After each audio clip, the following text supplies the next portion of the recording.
Hey there, CrimsenOverlord here, and welcome to Tabletop Tuesday. We finally got around to recording, so I thought I'd get you up to speed on the party's recent happenings before throwing you into what we're doing and getting you all confused. So let's start off with the cast. We have an Avar archer who goes by Barton. He used to be a caravan escort, but has since turned to adventurings for reasons he doesn't really want to share with the party. He's played by Stump. We have an Avar warrior named James, whose player has had to take a break for a while, so I'll fill you in on his details when it becomes relevant. Then we have a dwarf going by the name Benwin McCloud, who can use magic. In reality, he's actually one of the old gods of the Tenebre Imperium, trapped in dwarf form.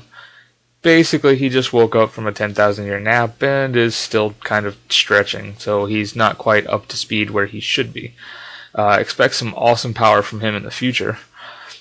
He's played by Robert, also known as Emerald Dragon, and I will link his channel in the description. The fourth member of the original party is Hermes Trismagestis. He's a rogue, and he's often referred to as Tris, because his full name is a mouthful.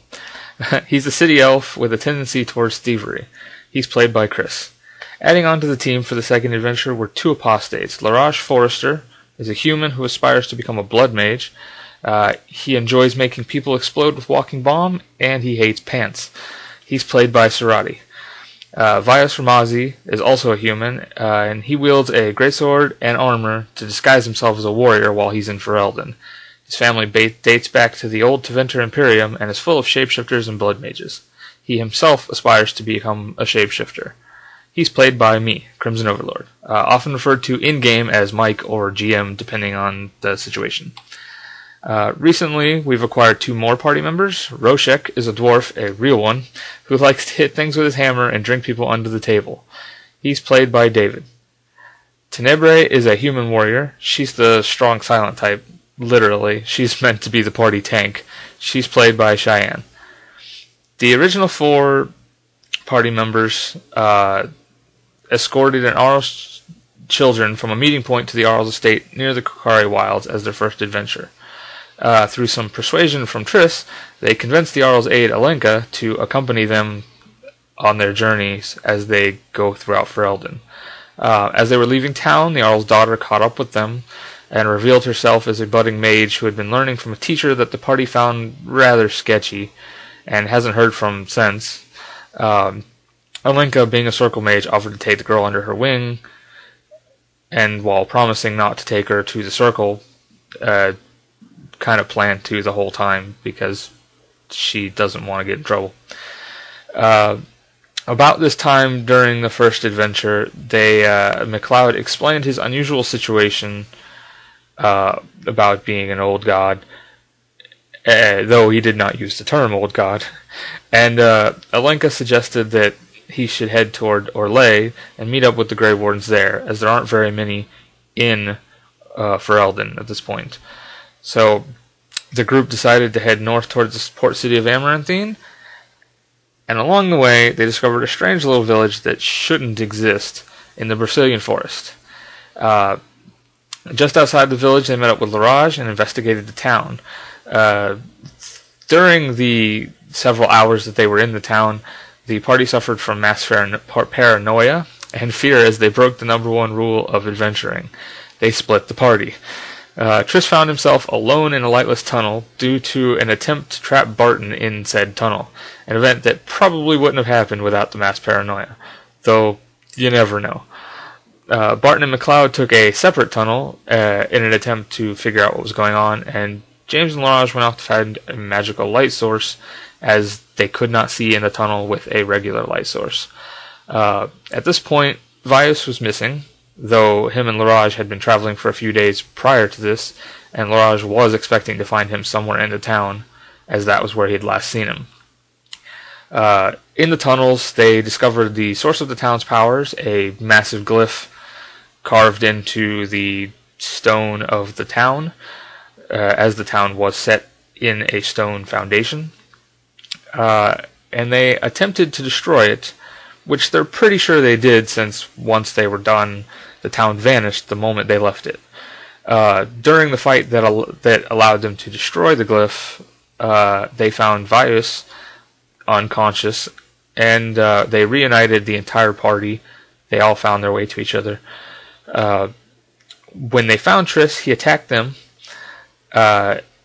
appearing to be possessed by a shade, though Leraje, having known nothing about him except that he had tried to trap his own friend, blew him up just to make sure.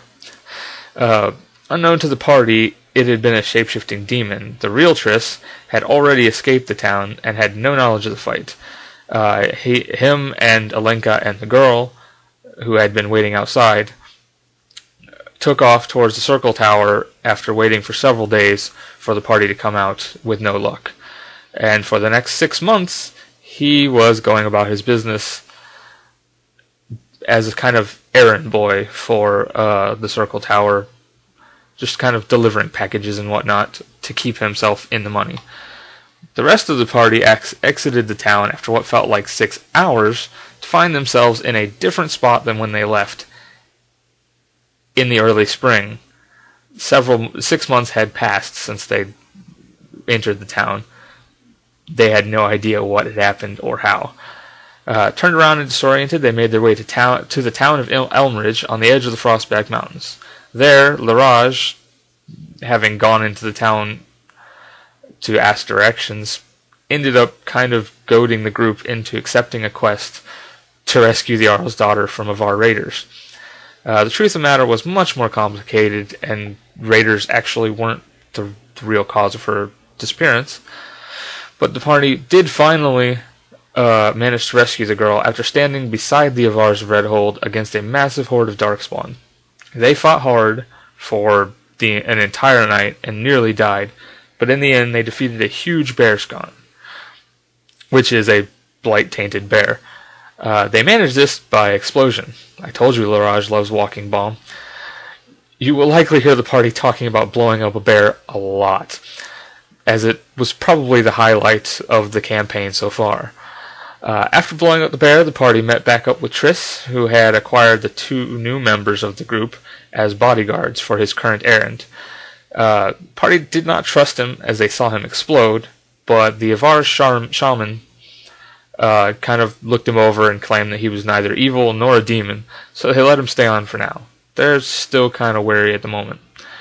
The new party members proved useful as Roshek fought an Avar outcast one-on-one for the return of the Jarl's daughter. He fought an epic battle atop a bridge of melting and crumbling ice. Not bad for his first fight in the game. In the end, it turned out the Jarl's daughter wished to marry one of the Avar's Redhold and would not return to her father. The party respected her wishes and returned to the Jarl to inform him that she had died. And thanks to the fact that Tris has sticky fingers, they miraculously had a locket to give him as proof that they had found her body. Now the party is once again on the road to Amaranthine. They'll be making a stop in Denerim along the way, but are optimistic that they will be in Orlais shortly. So join us, my friends, as we see what trouble the party can get into now.